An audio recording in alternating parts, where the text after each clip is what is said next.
hurry up if you want to go to Snoke's kegger tonight. Oh yeah, you know I do. Ugh. Will somebody please redesign these helmets?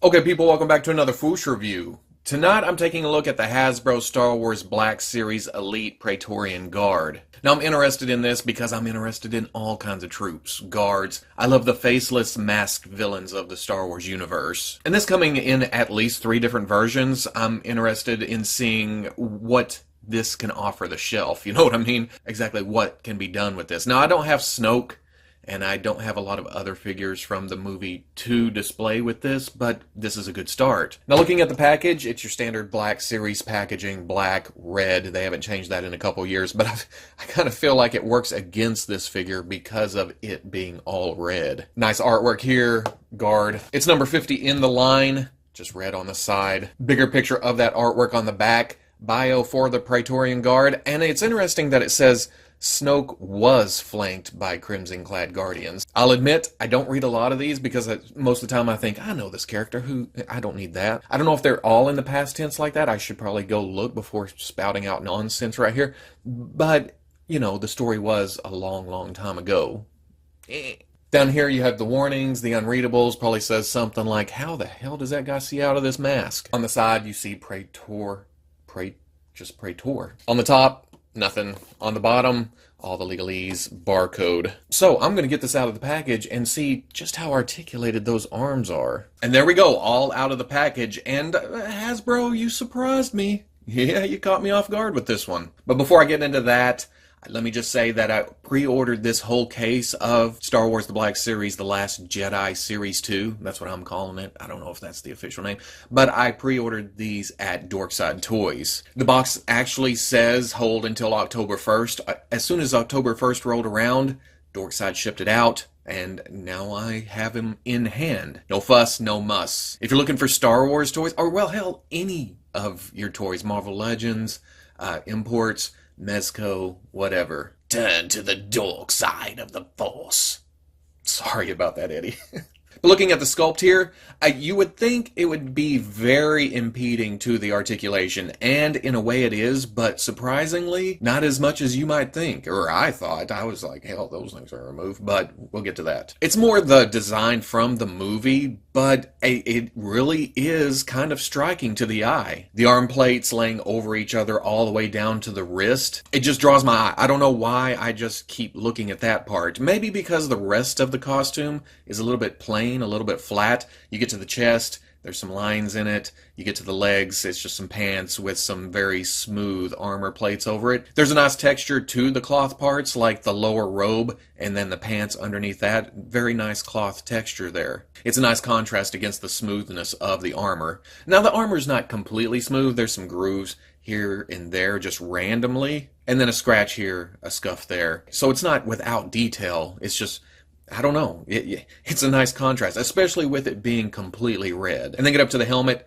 kind of baffling. How the hell does he see out of this? I'm sure it's all slots, and when you're up close to it, like a screen door, you know, you're up close to it, you don't really see the screen part. So maybe that's how this helmet works. But it's a nice design here. And we already know from solicitations that there's different helmets.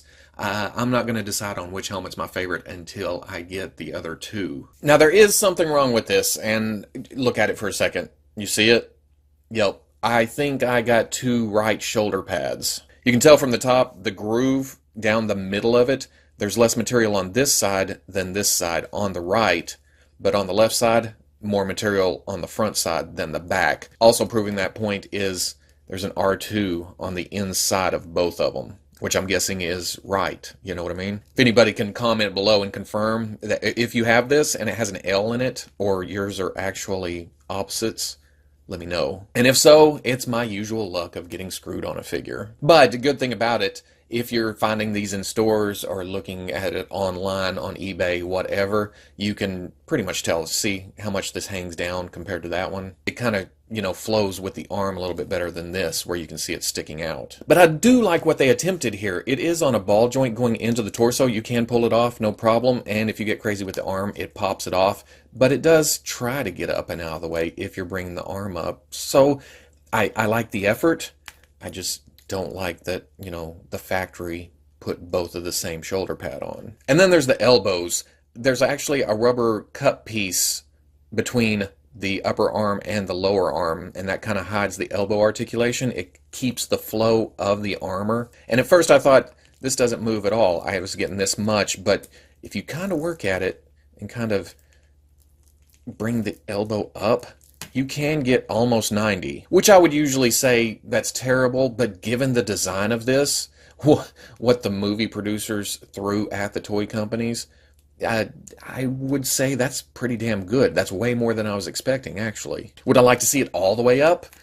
Yeah, but given the circumstances, I'm okay. I am interested in seeing how Figure Arts figured it out, but we'll get to that when that releases later in the year, or next month, this month, I don't remember. And then there's the lower skirt piece. On this one, it is plastic. It's a nice soft material. It gets up and out of the way. You can see the details underneath. It kind of acts like a tripod every now and then when you get down into low poses, but it's easy enough just to move out of the way. Going over articulation, there's a ball going up into the head with a hinge in the neck. It gives you a surprising amount of movement. You can shift forward and back a little bit. You can bring it down. He can bury his chin in his chest. He can look up. A little bit of tilt there. The arms are hinge and swivel coming out. The shoulder pads are on a ball joint, so you can get all the way up with those, but you're going to run into them if you swivel around. See? I showed the elbow gets up to about right there, and then there's swivel there. Hinge and swivel in the wrist. Look at the range of movement right there.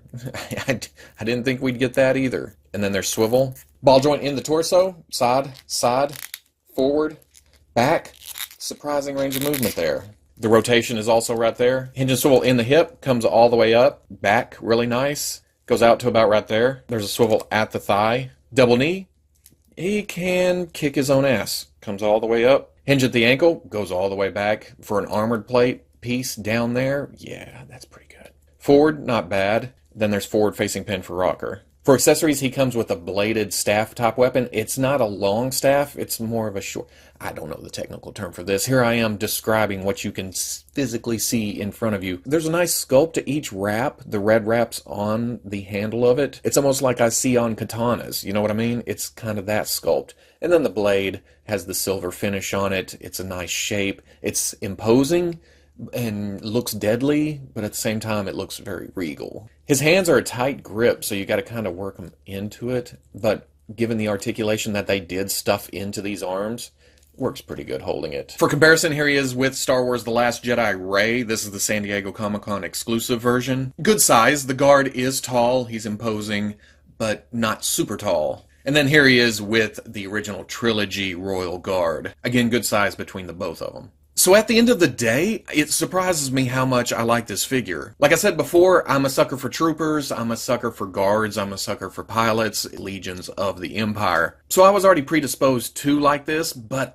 it really surprises me how much Hasbro put into this figure. How dynamic you can actually get it looking. Yeah, he can stand there like a guard when I don't know how much to expect of this in the movie, considering how much the original trilogy Royal Guard moved around and fought. It wasn't until the comics that we saw just how badass those guys were. But no matter, yeah, they can stand here, but you can also get them into fighting poses. You can get this guy holding his weapon in all kinds of different looks, and I appreciate that. I completely dig that. It gives off a Knights of the Round Table kind of vibe, which, again, is probably on purpose to get us to want more of them. And my initial thoughts were, I'll get the Black Series ones, see how cool they are, but I guarantee the figure arts are going to be better.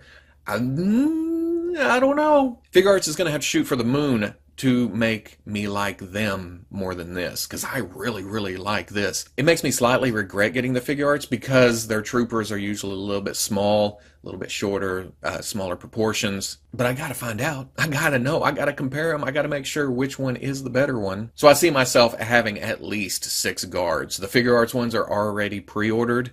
I need to get the Amazon exclusive Black Series one, and I already have the guards 4-pack coming. The good thing about it, they each have a different helmet. We don't know how many of them shows up in the movie, so it'll all work out. Let it never be said that I bought too many action figures. So if you like the review, comment, like, subscribe. I'll catch you on the Fwoosh.